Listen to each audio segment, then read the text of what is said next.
안녕하세요. 저는 현재 이혼 소송을 진행 중에 있는 40대 중반의 여자예요. 이혼 소송을 하는 와중에 속마음을 털어놓을 곳이 없어 이렇게 사연을 보내게 되었습니다. 아이들한테 이야기를 하자니 엄마로서 너무 무책임한 행동인 것 같고 그냥 혼자서 끙끙 앓다가 살려고 사연을 보내보아요. 어디든 제 이야기를 좀 하고 싶어서 말이죠. 이 사연을 듣고 계시는 여러분들 중에서는 결혼도 하시고 자녀도 있는 분들이 계시겠죠? 저도 그래요. 저는 현재 연년생 남자아이 2명을 키우고 있어요. 이혼 소송을 하는 중에 그 처음부터 제가 아이들을 데리고 있던 건 아니었어요. 전 남편과 별거를 택하면서 제가 그 집에서 나오게 되었거든요. 전 남편이 아이들을 두고 가라고 하더라고요. 당장 당신이 뭐 남자애들 둘을 거둘 만큼 돈을 벌고 있는 것도 아니고 한창 예민한 나이인데 얘네들 데리고 가서 고생시킬 거야. 그러지 말고 일단 애들은 나한테 맡겨. 분명히 말했는데 애들한테 손 하나라도 까딱했다간 봐. 나 절대 가만히 안 있어. 제 목숨보다도 더 귀한 내 새끼들을 두고 나오는 게 마음에 걸렸지만 현실적으로 전 남편이 하는 말이 틀린 것은 아니라는 걸 알고 있었어요. 그래서 저는 양육권을 얻어내기 위해 내가 어느 정도 빨리 자리를 잡아야 한다는 생각을 했죠. 엄마, 나랑 정섭이가 무슨 애야? 우리가 알아서 공부도 열심히 하고 아빠 정질 안 건드리게 잘하고 있을 테니까 우리 걱정하지 마. 엄마야말로 안전한 대로 집 구해서 있어야 돼. 그래, 엄마. 형 말대로 엄마야말로 안전한 데서 지내. 여자 혼자 지내는데 보안 철저한 데로 구하고. 알겠지? 지금 너희가 엄마 걱정해주는 거야? 우리 아들들 다 컸네. 엄마 너희가 걱정 안 하게 보안 잘 되는 곳으로 집 구할게. 너희야말로 잘 지내고 있어? 못난 어른들보다 훨씬 속 깊고 마음씨 착한 우리 아이들. 저희 아들들은 제가 집을 나가기 전날 저를 붙잡고서 자기들 걱정하지 말고 마음 편하게 자리 잡고 있으라고 하더라고요.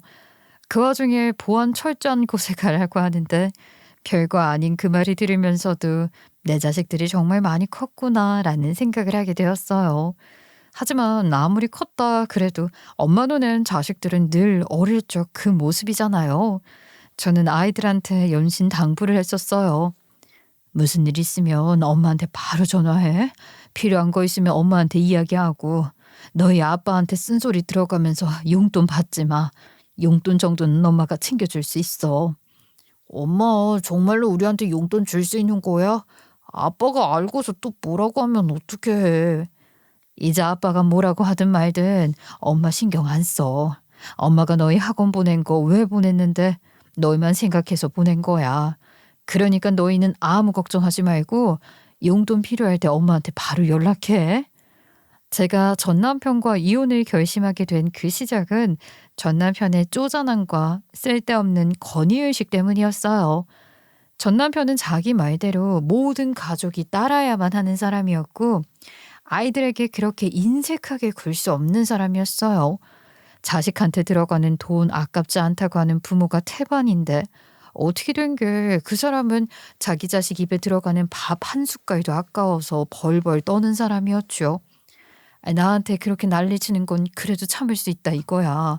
근데 애들한테까지 이래야 해? 애들이 뭘 그렇게 잘못을 했다고 이 난리인 건데? 당신이 밖에 나가서 물어봐. 요즘 애들 집에 몇 시에 들어오는지. 지금 다른 집 애들이랑 우리 집 애들을 왜 비교하는 거야? 다른 집 새끼들이 우리 집 자식이야? 그건 그 집 자식들인 거고. 애들은 우리 자식 아니야? 그래, 내가 하고 싶은 말이 그 말이야. 우리 자식 아니야? 당신 다른 집 자식들은 용돈 얼마나 타가고 학원을 몇 개나 다니는지 알아? 학원 하나 안 보내주면서 애들이 이 정도로 공부하는 것도 감사해 해야지. 그깟 문제 몇 개 틀렸다고 애를 이렇게 잡아. 네가 그러고 나빠야? 차라리 남이 낫겠어. 결혼을 하고 나서 아이들을 낳기 전까지만 해도 전 남편과 저는 그냥 흔한 부부들처럼 이따금 투닥거리고 다시 화해를 하고 그런 생활을 하며 살아왔었어요. 아이들을 낳기 전에는 전 남편의 자기 주장 강한 면이 싸움의 원인이 되기는 했었다면 심각하다는 생각을 못 했었거든요. 그런데 아이들을 낳고 보니 전 남편은 그냥 독재자나 다름없었어요. 더군다나 남자 아이들 둘을 낳아놓았으니 집에서 군대놀이를 하려고 하는 듯 하더라고요. 정말 사이좋은 아빠와 아들들처럼 경례하며 장난치는 것이 아니라 말 그대로 집안에서 간부와 병사처럼 지내기 시작한 것이었죠. 너 당장 10분 안에 집으로 튀어와. 이 건방진 놈이 말이야. 학생 주제에 어디서 저녁까지 싸돌아다녀. 네 동생 끌고 당장 튀어와. 저 말투가 아이들을 부르던 방식이었어요. 이놈, 이 자식, 이 새끼. 그 인간 아이들 이름을 제대로 부른 게 손에 꼽힐 정도일걸요? 그 와중에 더 어이가 없는 건 전 남편이 노발대발하며 아이들에게 빨리 들어오라고 난리쳤던 그 시간이 고작 저녁 7시였다는 거예요. 아이들이 중학교 수업 마치고 나서 친구들이랑 간식 좀 먹고 수다 잠깐 떠들면 훌쩍 되는 시간이잖아요. 그걸 뻔히 알면서도 그 인간은 너희가 정신이 제대로 박힌 것들이었으면 어떻게든 시간 약속을 지켰겠지라는 소리를 하면서 아이들을 쥐잡듯이 잡아댔어요. 그걸 보는 제가 마음이 좋았겠냐고요. 아니, 당신이 중학교 때 꼴통짓 하고 다닌 것 가지고 우리 애들도 그럴 거라고 생각하지 마. 애들이 당신인 줄 알아? 오죽하면 애들이 자다가도 당신 들어오는 소리 들으면 경기를 일으킬 정도로 일어나. 알아? 한 번만 더 내 새끼들한테 말 함부로 해봐. 그때는 정말 가만히 안 있어. 당신이 그렇게 감싸고 도니까 애들이 아빠인 내 말을 귓등으로도 안 듣는 거잖아. 귓등으로도 안 듣는 애들이 어떻게든 아빠 눈치 맞춰보겠다고 공부를 그렇게까지 하고 당신한테 농담이라도 건네려고 애를 써? 말은 바로 해. 가족들 말 귓등으로도 안 듣는 건 애들이 아니라 당신이야. 저런 식으로 늘 다투었어요. 아이들도 집에 들어오기 싫었을 거예요. 집에 들어오면 엄마와 아빠가 다투는 소리를 들어야만 했을 테니까요. 아이들한테 미안하지도 않은 건지 전 남편은 결국 선을 넘고야 말았어요. 사교육비도 아깝다. 공부하는 마음만 있으면 얼마든지 자기네들이 알아서 공부할 거다라는 주장을 펼치면서 전 남편은 아이들 학원 보내는 것도 용납하려 하지 않았죠. 내가 번 돈으로 애들한테 해주는 거니까 당신은 좀 아무 말도 하지 마. 애들한테도 어떤 소리도 하지 말고. 아유, 안 한다고 했잖아. 당신은 참 돈 쓸 때 의지간이 없나 보다. 중학생이 공부 조금만 하면 당연히 상위권에서 노는 건데 그걸 뭘 학원을 보내냐. 그 녀석들 둘 다 학원 다니면서 상위권 겨우 맴도는 거 보면 공부머리에 소질 없는 거야. 아, 제발 좀 말 좀 그렇게 하지 마. 애들한테 말 좀 예쁘게 하라고. 아니다, 됐어. 그냥 당신은 애들한테 아무 말도 하지 마. 또래 친구들 다 학원 다니는데 우리 아이들만 안 다니니 친구들이랑 어울릴 시간도 없더라고요. 더 큰 아이나 작은 아이 둘 다 공부에 욕심이 있었기 때문에 저는 직장 생활을 하면서 제가 번 돈으로 아이들 학원 하나씩 보내줬어요. 미술학원도 다니고 싶어 했지만 제가 버는 돈으로 아이 2명의 학원비를 내다 보니 더 이상은 보낼 순 없었죠. 그럼에도 전교 상위권의 성적을 유지하는 것에 있어서 전 남편은요 너무나 또 당연하게 여기더라고요.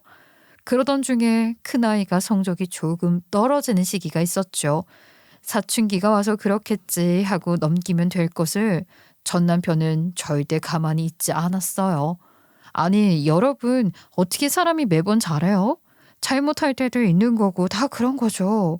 그런데 그걸 가지고서 그 인간은 큰아이와 작은아이한테 결국 매를 들고 말았어요. 좋게 말해서 매라고 표현을 한 거지 어디 깡패들도 사람한테 그렇게 안 했을 거예요. 엄마, 빨리 집으로 와. 아빠 난리 났어. 형이 성적표 숨겼었는데 아빠가 그거 보고서 엄청 난리 났다니까. 빨리 와, 엄마. 형 진짜 큰일 날 것 같아. 나도 지금 도망쳐 나와서 전화하는 거야. 제가 직장에 있는데 작은 아들이 숨 넘어갈 듯한 목소리로 전화를 해왔죠. 형이 큰일 날 것 같다고 당장 뭐라고 하는데 하늘이 까맣게 보이더라고요. 더군다나 작은 아들이 도망치듯이 뛰쳐나와서 전화를 했다고 하는데 내 새끼들한테 대체 무슨 일이 생긴 걸까 정말 미쳐버릴 것 같았어요. 그렇게 동료들한테 양해를 구하고 집으로 달려가 보니 세상에 우리 큰아들 앉지도 못하고 제대로 서 있지도 못하고 어찌할 바를 모르고 있더라고요. 남편한테 난리치기 전에 당장 아들아이부터 챙겨야 할 것 같았어요. 작은 아들아이, 큰아들아이 둘 다 엉덩이랑 허벅지 뒤가 시퍼렇다시피 상처가 들어서 부어있더라고요. 너희들 엄마 같다 이거야? 똑바로 안 서? 뭘 잘했다고 어정쩡하게 서가지고 아픈 척을 하고 있어. 이 자식들아, 아빠 학교 다닐 때는 이 정도는 매일같이 맞는 매였어. 요즘 학교에서 학생놈들 매질 안 하니까 애들이 개념이 없는 거라고. 아이들이 아파하건 말건 자기 화났다고 아파서 비틀거리는 아이들한테 소리를 지르는 남편을 보면서 저는 거기서 이혼을 해야겠다고 결심을 했어요. 그리고 바닥에 놓여있는 골프채를 집어들어 거실장에 있는 전 남편이 아주 아끼는 양주를 다 깨부셨습니다. 당연히 전 남편은 난리가 났었죠. 뭐 하는 거냐고 말이에요. 저는 그 사람이 그렇게 소리를 지르는 것에 눈 하나 깜짝 안 하고 저벅저벅 걸어가 그대로 골프채를 휘둘러서 전 남편 턱 밑에 가져다 댔어요. 아주 위협적으로 말이에요. 뭐야? 지금 당신 나한테 뭐 하자는 거야? 이 여자가 미쳤나? 이거 안 치워? 나 너랑 못 살겠다. 내 자식들 너 같은 인간 밑에서 살게 하고 싶지도 않아. 이혼하자고. 뭐라고? 이혼? 참네. 이 여자가 상한 음식을 먹었나? 당신 지금 하는 말 나중에 어떻게 주워 담으려고 그래? 뭐 이혼? 아이고 웃기지도 않는다. 전 남편은 이혼하자고 하는 저의 말이 그냥 홧김에 하는 말인 줄 알았나 봐요. 저한테 되려 협박을 하더라고요. 당신이 지금 내 앞에서 이혼을 얘기한 순간부터 우리는 정말로 이혼을 하게 되는 거고 당신이 나한테 아무리 잘못했다고 매달려도 이혼을 절대 무르지 않을 거라면서 말이에요. 무르지 마. 절대 무르지 마. 당신 정말 너무한 거 알아? 당신 결혼할 때 내가 우리 정우랑 정섭이 가졌을 때 나한테 뭐라고 했었어? 돌아가신 아버님처럼 절대 안 할 거라고 약속했었지. 돌아가신 아버님이 당신이랑 당신 형한테 그랬던 것처럼 그렇게 무섭게 안 할 거라고. 그런데 이거 봐. 이게 뭔데? 여기서 아버지 얘기가 왜 나와?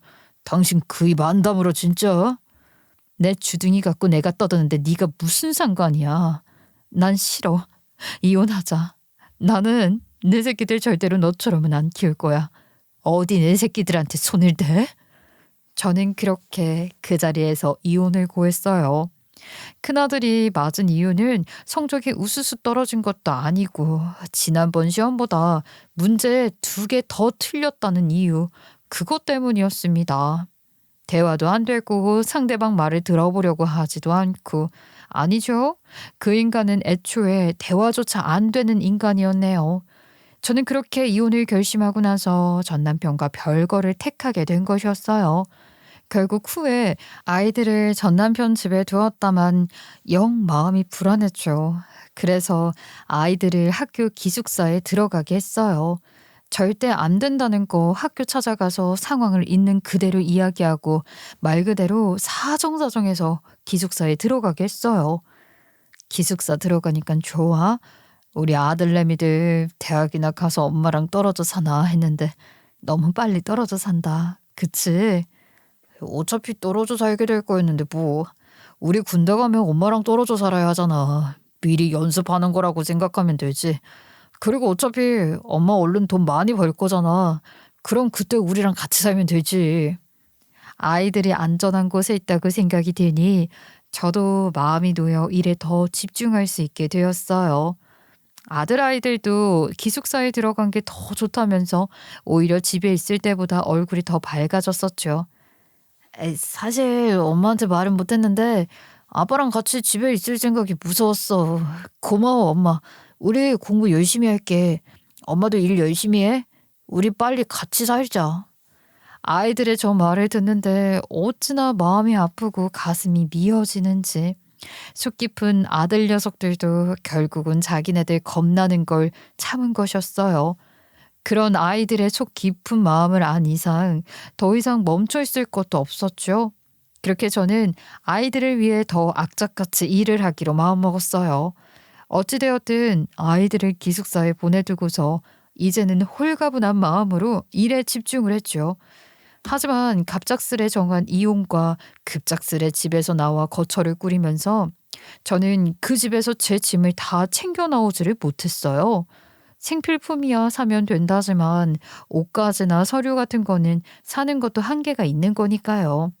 솔직히 말해서 이미 이혼이라는 길 위에 서 있는 상황에 전 남편 얼굴을 보고 싶지도 않았던 터라 저는 전 남편이 출근했을 법한 시간에 그 집으로 갔어요. 원래 제가 살던 그 집으로 말이에요. 조금 더 있다가 나가봐. 아니면 내가 나가서 한번 보고 와줄까? 괜히 상황이 이런데 애들 아빠 얼굴 보면 영 민망할 거 아니야. 그리고 정우 아빠 성격 어지간해? 당장 또 큰 소리 치면 난리 칠 게 뻔한데. 괜찮아요, 언니. 언니 집에서 이렇게 커피 마신 것만으로도 충분해요. 내가 참 이혼당하는 마당에 요란법석하게 언니한테까지 민폐를 끼치죠. 아이고 민폐는 무슨. 내가 이제 와서 하는 말이다만 자기 이혼하는 거 나는 잘했다고 생각해. 자기랑 애들 생각해서라도 그게 나은 선택이었어.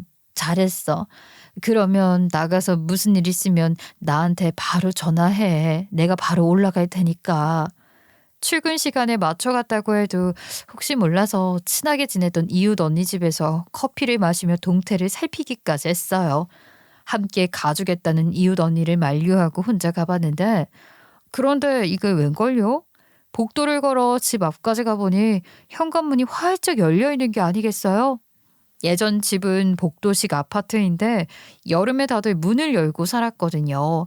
문이 열려있는 걸 보았던 저는 다시 되돌아가야 하나 말아야 하나 고민하다가 아이 뭐 내가 뭐 죄 지었어? 솔직히 죄 지은 건 아니잖아 하는 오기가 들어서 마음 고쳐먹고 당당하게 제 짐을 챙기려 들어가려고 했어요. 물론 조용히 말이죠. 그렇게 조용히 들어가려는데 집에서 전 남편 목소리 외에 다른 사람의 목소리가 들리더라고요. 그건 다름 아닌 저한테 이전 시어머니가 될 그 여자의 목소리였죠. 그러니까는 내가 하는 말을 진작에 들었어야 할 거 아니냐. 내가 그렇게 네가 그 기집애 데리고 왔을 때부터 영 별로라고 몇 번을 말했어. 하여간에 그렇게 지 어미 말을 귓등으로도 안 듣더니만 아휴 이게 웬 집안 망신이야. 엄마 아이고 다 지난 얘기는 왜 자꾸 꺼내는 거야.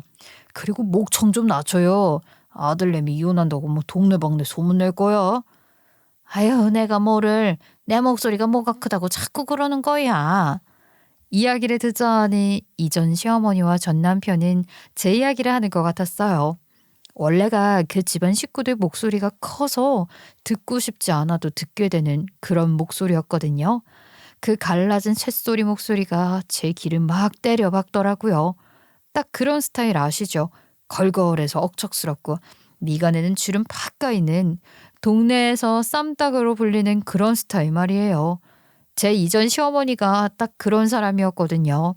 지금 글을 쓰면서 들게 된 생각인데 제가 저때 저런 이야기를 듣게 된 게 어찌 보면 돌아가신 우리 친정아버지가 저를 살려준 거나 마찬가지 아닐까 싶어요. 그렇지 않나요? 아니 어떻게 딱 그 날짜에 그 시간에 그 둘의 이야기를 들을 수 있겠냐고요. 타이밍이 기가 막힌 거죠. 저는 사실 조상이 있나? 신이 있나? 싶은 생각을 하면서 살았는데 저일로 다시 한번 느꼈던 게 나를 도와주는 누군가는 있구나 싶더라니까요. 왜냐고요? 이전 시어머니와 전 남편의 대화 내용이 너무 쇼킹한 이야기였거든요. 아무튼 너 명심해. 그 망할 기집애한테 재산분할 해줄 필요가 없어. 뭐 한다고 재산분할 해줘? 어디서 말이야. 지가 지 서방 만나서 잘 먹고 잘 산 거를 모르고 말이야. 이혼을 하자고 그래 겁도 없이. 건방진년 같으니라고. 이거 하나 먹이면 이혼할 필요도 없이 깔끔하게 일 다 끝나는 거니까 너는 내 말대로 해.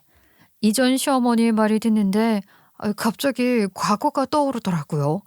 제가 이혼을 하겠다고 했을 때 시어머니가 보였던 그 반응과 억지로 갖게 된 식사 자리에서 이전 시어머니가 제게 했던 행동이 말이에요. 에이구 살다 보면 이런 일도 있고 저런 일도 생기고 하는 거지. 너희 이제 조금만 있으면 애들 둘 다 금방 대학 가고 군대 가고 취직하고 그러면 늙음하게 너희 둘밖에 없는 거야. 그런데 무슨 이혼을 한다는 거야? 이혼을 하겠다고 알렸던 날 이전 시어머니는 저희 집에 찾아와 저와 전 남편을 설득하려 했었어요. 퇴근하고 와보니 이미 이전 시어머니가 와 있었던 터라 제가 뭐 어떻게 오지 말라고 할 것도 없었죠. 그 늙은 여자는 그러면서 식탁에 거하게 음식까지 차려놨더라고요. 큰애 낳고 한 달도 안 된 저한테 제사상 차리라고 난리를 쳤던 인간이 말이에요. 자기 아들내미 이혼하게 생겼으니까 태도를 확 바뀌는 것 같았어요. 친절하게 웃으며 맛있는 밥 먹으면서 이야기하고 마음 풀라고 하는데 어이가 없었죠. 저는 그런 이전 시어머니한테 이혼을 굽힐 생각이 없다고 했었어요. 어머니, 무슨 말씀 하시는지는 알겠는데 저는 이미 마음 굳혔어요. 이 사람 하는 행동이 돌아가신 아버님 행동이랑 똑같은 거 어머님도 아시잖아요. 저는 제 자식들 그렇게 힘들게 살게 하고 싶지 않아요. 제가 저리 말하자 이전 시어머니 발끈하더라고요. 그렇게 사람 좋은 척하면서 음식까지 차려두었지만 팔이 안으로 굽는 건 숨길 수 없었겠죠. 자기가 원래 갖고 있던 그 거지 같은 성격이 어디 숨겨지겠어요? 그렇게나 저한테 살갑게 굴더니 얼마 못 가서 본색이 드러난 거였어요. 아이고, 너 그러면 뭐 네가 먼저 이혼하자고 아범한테 이야기한 거니까 위자료 같은 거 요구 안 하겠네. 뭐 찾아보니까는 유책 배우자인지 그런 거 아닌 이상 딱히 약점 잡힐 것도 없는 것 같고 너도 참 늙어서 사서 고생하려고 한다. 나는 그래도 너 생각해서 이혼 말리려 한 건데 네가 기어코 하겠다니 뭐 별 수 있냐? 이왕 결혼할 거면 그럼 위자료 재산분할 이런 거 안 받을 거라고 각서라도 써. 일단 이왕 해놓은 거 먹기는 해야지. 이거 먹어라. 마지막 식사일지도 모르는데. 저 때는 이전 시어머니가 제게 했던 저 말이 정확히 뭔지 몰랐어요. 무슨 뜻을 담고 있는 말인지 몰랐던 거죠. 이전 시어머니가 이야기했던 그 마지막 식사라는 게 전 남편과 제가 이혼을 하게 되면 앞으로 볼 일 없으니 그런 의미에서 마지막 식사라고 하는 줄 알았는데 그게 아니었더라고요. 앞에 놓인 국을 몇 숟갈 떴을 때쯤 음식에 이상한 맛도 나는 것 같고 냄새도 묘하더군요. 저는 당시에 그게 제가 코로나를 앓은 지 얼마 되지 않아서 그 후유증인지 알았어요. 먹기가 힘들어서 숟가락을 내려놓으니 전 남편과 이전 시어머니가 계속 음식을 더 먹으라고 하더라고요. 그래도 그동안 살아온 시간이 있는데 마지막 식사는 뭐 의미 있게 하자나 뭐라나? 그래도 못 먹겠어서 저는 숟가락을 내려놓았었죠. 그리고서 그 다음날 몸살이 나서 병가도 냈었네요. 별거를 하면서 제 짐을 찾으러 갔던 그날 전 남편과 이전 시어머니의 대화를 듣는데 희한하게 저 때의 일이 떠오른 것이었어요. 절대로 그 기집애한테 재산분할이고 이자료고 네 돈 10원 한 장도 주지 말어. 알겠냐? 아주 그냥 내가 그 기집애가 너한테 이혼하자고 이야기했다는 거 생각하면은 내가 자다가도 벌떡벌떡 일어선다니까. 아유 열불 터져. 이 건방진년 같으니라고. 이전 시어머니가 당신 아들한테 절대 재산분할 같은 거 해주지 말라고 하는 그 말을 듣자마자 말이에요. 저는 아무래도 이상해서 한 귀퉁이에 숨어 그들의 대화를 녹음해뒀어요. 일단 그냥 제 감이 시키는 대로 해버린 것이었죠. 그리고 전 남편과 이전 시어머니는 한참을 대화를 하더니만 늦었다면서 어디론가 서둘러 나가더라고요. 저는 그들이 주차장에서 차를 타고 나가는 것까지 확인하고 나서 집 안으로 들어갔어요. 집 안으로 들어가서 제가 가장 먼저 한 일은 제 짐을 챙기는 게 아니었어요. 온 집안을 다 뒤지는 일을 먼저 했죠. 아무리 생각해도 이상해서 말이에요. 집안을 보아하니 아이들은 기숙사로 들어가고 제가 밖에 나가서 생활을 하자 이전 시어머니가 들어와서 그 집에서 같이 생활을 하는 것 같았어요. 이전 시어머니 짐이 놓여 있었거든요. 아니 이게 대체 무슨 일이야? 어? 아이고 이거 손 떠는 것 좀 봐. 일단 정우 엄마 물 좀 마셔. 나도 뭐 이상한 거 없나 찾아볼게. 어? 아유 정말 무섭다 무서워.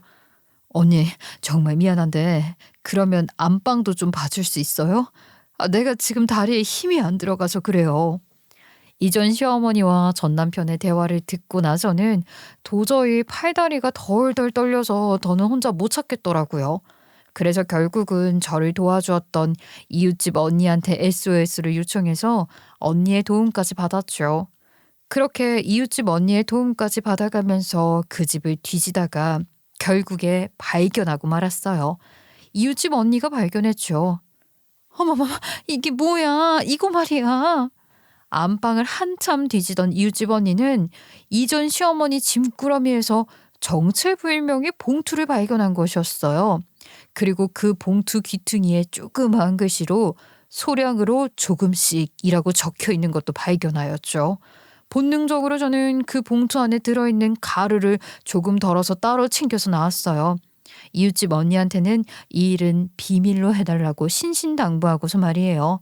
언니 역시 제 상황을 알았기에 걱정하지 말라고 했죠. 워낙에 입이 무거운 사람이라 믿음이 갔거든요. 그리고 저는 일부러 제 옷가지를 챙겨 나오지 않았어요. 제가 그 집에 들어갔다가 나온 걸 전 남편과 그 사람 엄마가 모르게 하기 위해서 말이에요. 다른 건 아니고 너희 동생한테 좀 부탁 좀 해주라. 어떻게 된 건지는 내가 나중에 설명해 줄게. 좀 부탁할게. 최대한 빨리 해줄 수 있을까? 원영이가 네 말이라면 내 말보다 더 잘 듣잖아. 걱정하지 말어. 얘, 그나저나 너 정말 괜찮은 거 맞아? 대체 무슨 일이길래 네가 이런 걸 다 부탁한다니? 일이 좀 있어서 그래. 그러니까 좀 부탁할게. 그리고 저는 그 가루에 대한 분석 의뢰를 맡겼어요. 친구 동생이 그쪽에서 일을 하고 있던 터라 인맥을 이용한 거죠. 그리고 제 몸에 대한 건강 검진도 했어요.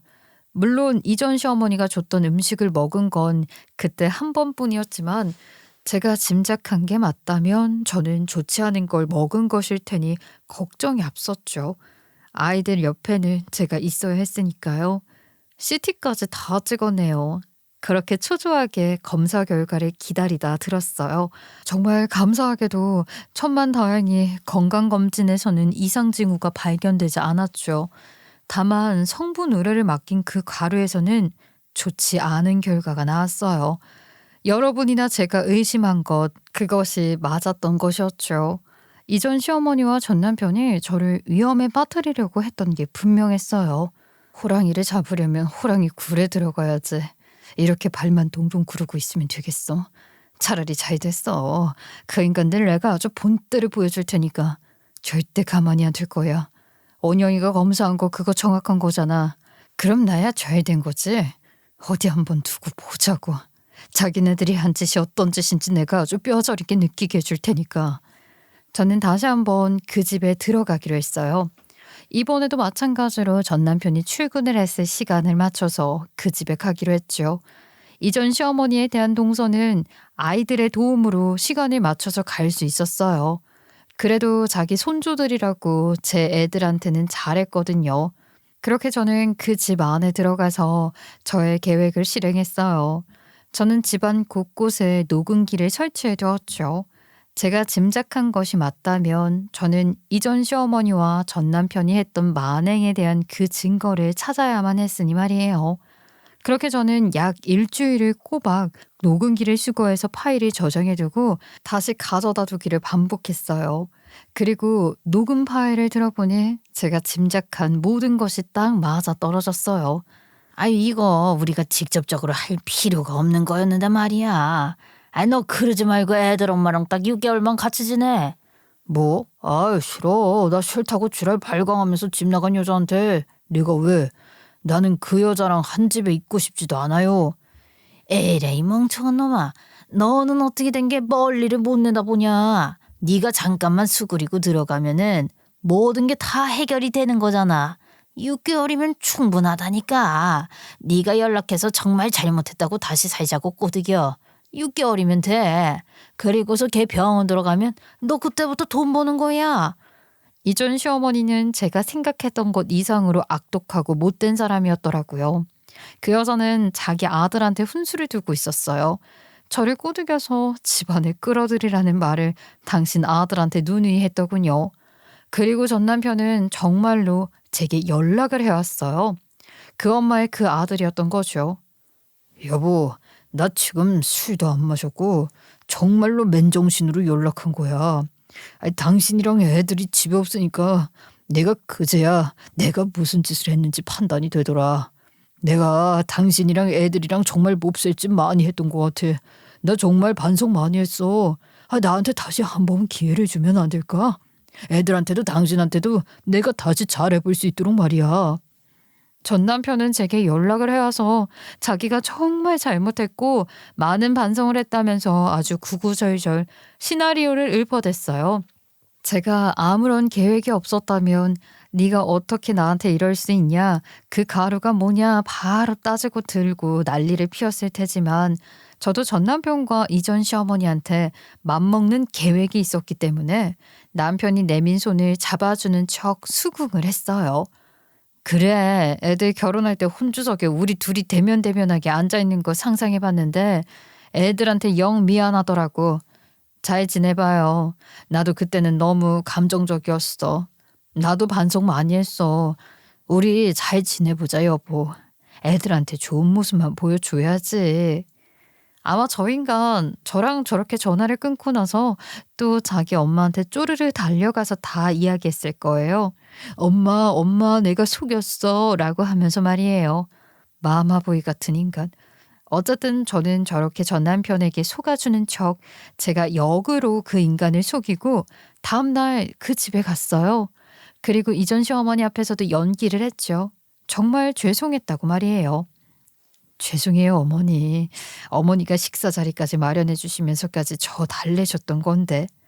저는 철저하게 연기에 들어갔어요. 나한테 연기적 재능이 숨겨져 있지 않을까 스스로 생각할 만큼 저는 철저히 연기를 했죠.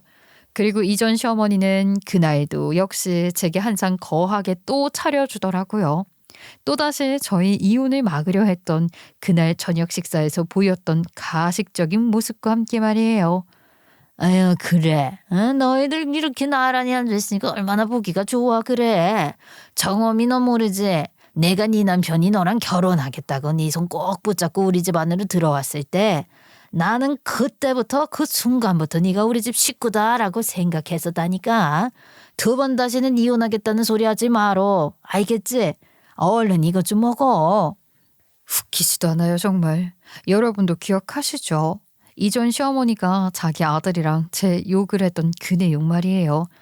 그렇게 그 기집애랑 결혼하지 말라고 말렸었는데 그 얘기하는 걸 제 귀로 똑똑히 들었는데 무슨, 하여간 웃기지도 않아요.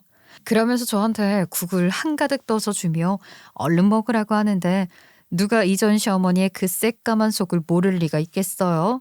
저는 손사래를 치며 너스레를 떨었어요. 아유, 아니에요, 어머니. 저 말고 이 사람 먼저 챙겨주세요. 애들 아빠가 저한테 그렇게 사과하기까지 얼마나 마음고생 많았겠어요.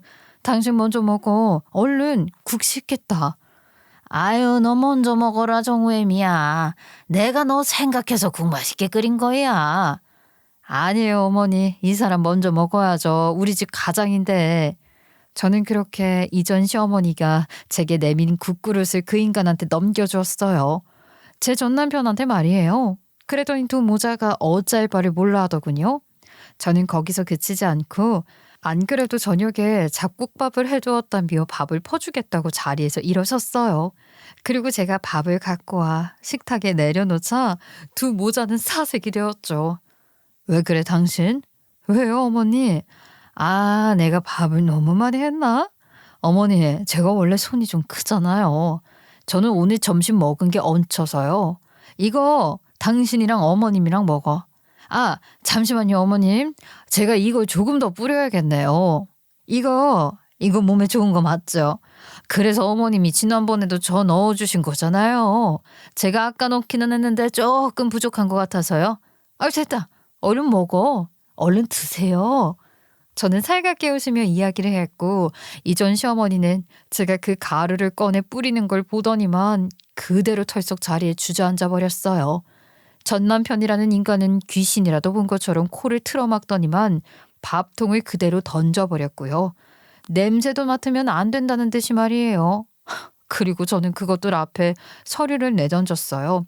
그 서류 안에는 이혼 소장과 고소장이 같이 들어있었죠. 물론 고소장에는 그것들 둘이서 저를 위험에 빠뜨리려 했다는 것에 대한 죄목을 묻는 내용이 적혀 있었어요. 거기에 네 그 새우 눈깔만한 눈 똑바로 뜨고서 봐봐. 너희 엄마가 죽어도 나한테 주지 말라는 위자료 재산분할 아주 제대로 적혀 있으니까 거기다 뭐가 더해준 줄 알아? 너랑 너희 엄마 때문에 내가 심적으로 놀란 거 그거 보상도 적혀 있다.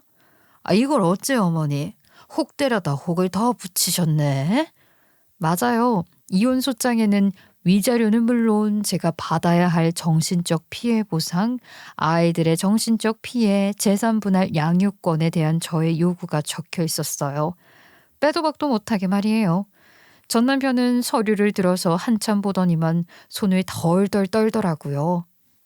뭐가 뭐 증거 있어? 아 증거 있냐고?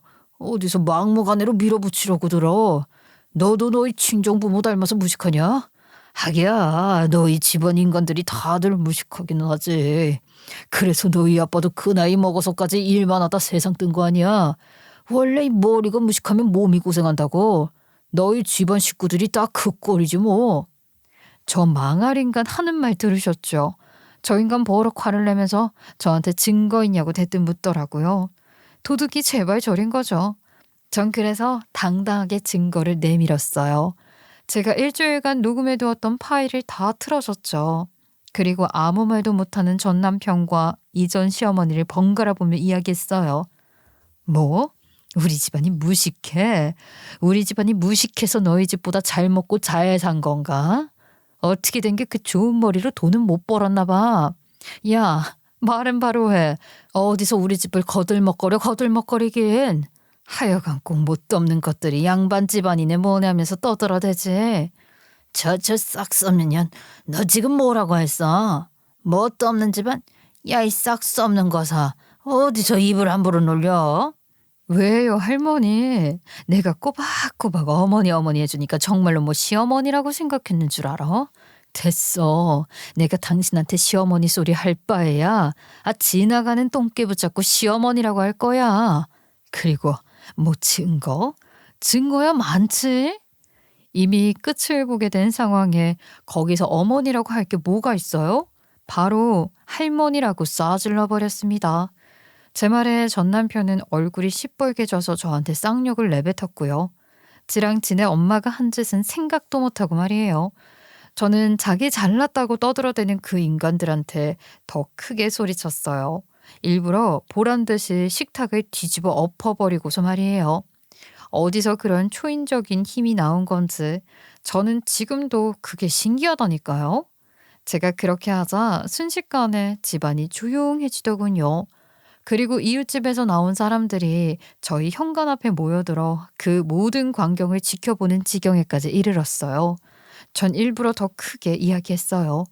자기네들이 한 짓이 뭔지 전 남편이랑 이전 시부가 온몸으로 깨닫게 하고 싶었거든요. 너랑 네 엄마가 내 뒤에서 나한테 한 짓 두고서 너랑 네 엄마가 직접 떠들어줬잖아. 그뿐이야? 이 가루, 이거 성분 결과지도 있어. 그 돈이 뭐라고. 그놈의 돈 때문에 너랑 결혼해서 애들까지 낳고 산 나를 그렇게 하려고 했어. 참, 너 인간 아니다. 안 그러니? 내가 너랑 너희 엄마 때문에 옛말 틀린 거 하나 없다는 거 깨달았잖아. 콩 심은 데 콩 나고 팥 심은 데 팥 난다고. 네 엄마 밑에서 나온 네가 네 엄마랑 똑같겠지. 안 그래요 할머니? 제가 모든 증거를 다 갖고 들이밀자 그것들 아무 말도 못하더군요. 저의 남편이었던 그 사람 그리고 저의 시어머니였던 그 사람은 저랑 재산 분할하기 싫어서 저런 짓을 꾸민 거였어요. 도대체가 그놈의 돈이 뭐라고. 안 그런가요? 불과 몇 분 전까지만 해도 저한테 쌍욕을 퍼부으며 자기 엄마랑 함께 자기네들 잘났다고 떠들어대던 사람이 제가 이렇게 명확한 증거를 가지고 내밀자 아무 말도 못했어요. 거기에 하나 더한 건 저희 집 싸움 구경에 구경 온 이웃들 몇몇이 제가 내민 증거 파일 내용을 듣고 이거 경찰에 신고해야 하는 거 아니냐고 이야기하는 소리였지요. 저는 그 소리를 들었고 이웃들에게 이야기했어요. 네, 신고 좀 해주세요. 이 인간이랑 이 인간 엄마가 저한테 한 짓, 이거 사람이 할 짓 아니잖아요. 오늘도 저한테 그러려고 했거든요. 여기 증거 다 있으니까 빨리 신고 좀 해주세요. 그리고 제 말을 듣고 실제로 이웃들은 경찰에 신고를 했어요. 그러자 전 남편은 제게 무릎까지 꿇고는 싹싹 빌더군요. 전 시어머니도 함께 말이에요.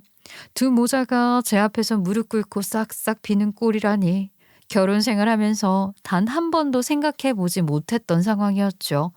여보, 내가 사실대로 말할게. 내가 다 사실대로 이야기할게. 그러니까 우리 셋이서 조용히 해결하자. 그래, 정엄이야. 우리 셋이서 조용히 이야기하자. 이게 뭐 좋은 일이라고 동네 사람들이 다 구경 오게 하고. 이건 아니잖냐, 어? 아닌 행동은 자기네들이 한 거 아닌가요? 무릎 꿇고 싹싹 빌던 전 남편은 자기가 왜 그런 짓을 했는지 이실직고하기 시작했어요. 당연히 이실직고를 할 수밖에 없었겠죠. 자기랑 자기 엄마가 한 짓이 사람을 위험하게 하려는 무서운 짓이었으니까요. 그리고 그 행동에 대한 죄목은 단순 벌금에서는 그치지 않을 테니 말이에요. 그러고서 그 인간 하는 말이 돈이 너무 필요해서 그랬다고 하더라고요. 20년 가까이 살아온 아내를 위험하게 하려 했던 게 돈 때문이었다니 정말 허무하죠. 나중에 우리 자식들 결혼할 때 내가 집 한 채씩이라도 해줘야 할 거 아니야. 그래서 부동산에 손을 좀 댔는데 그게 잘못돼서 그랬어. 내가 정말로 정신이 나갔었나 봐. 정신 나간 인간, 투자에 투자도 모르는 인간이 자기 엄마까지 끌어들여서 말도 안 되는 금액을 부동산 투자하는 데 들이부었고 조합에서 하는 아파트 여러 채에 돈을 넣었다가 그대로 날려버린 것이었어요. 그래서 돈이 필요해서 저를 이용하려고 했다더라고요. 당신 참 염치 없다. 이용할 거면 당신 스스로나 이용하지 나를 왜 이용하려고 한 거야? 내가 당신이 아니라서? 아니면 당신이랑 당신 엄마가 여태껏 떠들어댄 것처럼 내가 장사꾼 집안 딸이라서? 도저히 들어맞는 이유가 하나도 없잖아. 너랑 너희 엄마 정말 쓰레기다. 아니지. 쓰레기도 너희 같은 잡것들한테 갖다 붙이기 아까워. 알아? 아이고 정애미야, 이러지 말자. 우리 이러지 마로. 이건 아니잖냐. 나 정우랑 정섭이 할머니고 이 녀석이고 네 남편이고 애들 아빠 아니야. 애들 아빠고 남편이라는 사람이, 애들 할머니라는 사람이 이런 짓을 꾸며요? 와, 다들 정신 나갔네. 나는 더 이상 당신네들이랑 말하고 싶지 않으니까 경찰 오면 경찰 앞에서 이야기하죠. 제가 한 말 틀린 거 있나요? 아니, 이용할 거면 자기를 이용하던가 왜 저를 이용하냐고요? 전 남편과 이전 시어머니가 변명이라고 했던 말이 오히려 더 제 화를 돋았어요. 그리고 경찰이 왔고 그 현장 사진을 모두 찍어갔어요. 그 다음으로는 경찰차에 올라타 경찰서로 향했죠. 저는 서해 가서도 제가 갖고 있는 증거를 내밀었어요. 그리고 그 사건은 아예 관할 경찰서로 넘어가게 되었죠. 저는 관할 경찰서에서 조사를 받는 이전 시어머니와 전 남편에게 법원에서 보자는 말을 남기고 그곳을 빠져나왔어요. 제가 자세하게 이야기할 수 없는 이유는 여러 가지 신변보호 문제도 있고 사건이 좀 중차대한 일이어서 자세히는 말하지 못하는 점 양해 부탁드릴게요. 정말 잘하신 거예요. 자백이 정말 중요하고 결정적인 거거든요. 그때 녹음하셨을 때 의뢰인분 목소리도 같이 들어갔고 당시에 경찰도 출동했었으니까 무리 없을 겁니다. 혹시 현장에 계셨던 이웃분들 중에 증인으로 요청할 만한 분이 계실까요? 저는 경찰을 부르고 난리를 쳤던 그날도 아예 그 집에 들어갈 때 녹음기를 켜둔 채로 들어갔었거든요. 마지막까지 모든 증거를 모으려고 말이에요. 변호사의 말대로 당사자의 직접 자백을 녹음한 저는 그 증거를 결정적으로 활용할 수 있었어요. 이혼과 고소해서 완벽한 패를 쥐게 된 것이었죠. 사필 규정이라고 제 뒤에서 저를 해치려 했고 우리 아이들을 늘 힘들게 했던 전 남편에게 벌을 주고 싶었습니다. 네가 한 짓이 어떤 짓인지 알게 해주겠다는 마음 하나로 저 달려왔어요. 여기까지 말이에요. 아유, 너무 잘 됐다. 내가 마지막까지 계속 증언하러 나가줄 테니까 자기는 걱정하지 말어. 다른 사람들도 자기 상황 이야기 듣더니만 나와서 증언해주겠대. 자기네 옆집 할머니도 나와주신댔어. 그 인간 정우랑 정섭이한테 손댈 때 소리 듣고 한 거 다 이야기해 주신다고. 저와 전 남편 사이의 이혼 소송은 아직 진행 중이에요. 변호사 말로는 전 남편인 그 인간이 저한테 양육권, 위자료, 재산까지 다 넘기게 될 것 같다는 말을 해줬어요. 저렇듯 제 주변에 좋은 이웃들이 발벗고 나서서 증언까지 해주셨거든요. 결국 나중에 가서는 그 인간이 갖게 될 거라고는 그 인간 명의로 된 자동차 한 대뿐이지 않을까 싶어요. 우선 이혼 전에 그 사람과 그 사람 엄마에 대한 심판이 이루어졌어요. 그 사람은 자기 엄마와 나란히 재판대에서 법의 심판을 받게 되었죠. 한 사람을 두고 자기네들이 제 인생을 망치려 했던 전 남편과 이전 시어머니는 형을 받게 되었어요. 제 인생의 무게를 받게 된 거죠. 그 뒤로 전 남편은 저와 아이들에게 동정 어린 편지를 보내왔지만 아이들도 저도 그 사람한테 어떠한 답도 하지 않았어요. 그저 저는 그 인간과 이혼을 깔끔하게 하기를 바랄 뿐이에요. 뭐 깔끔하게 될 수밖에 없지 않겠어요? 더군다나 그 인간은 쇠창살 아래에 있으니 말이에요. 이혼 후 뒷이야기를 사연으로 보내게 되는 데까지 시간은 조금 걸리겠지만 이혼이 마무리되고 생활이 안정되면 다시 이곳에 찾아와 여러분께 제 소식을 전할게요. 그때까지 늘 행복하시고 몸 건강히 지내시길 바라겠습니다. 그리고 여러분들이 당연히 저와 같은 일을 겪지 않으시겠지만 조금이라도 의심되는 상황이 생기시면 꼭 녹음이나 증거로 남길 수 있는 장치를 해 두시길 바랄게요. 지옥문까지 갔다가 다시 돌아온 한탄 어린 제 이야기를 끝까지 들어주셔서 정말 감사했습니다.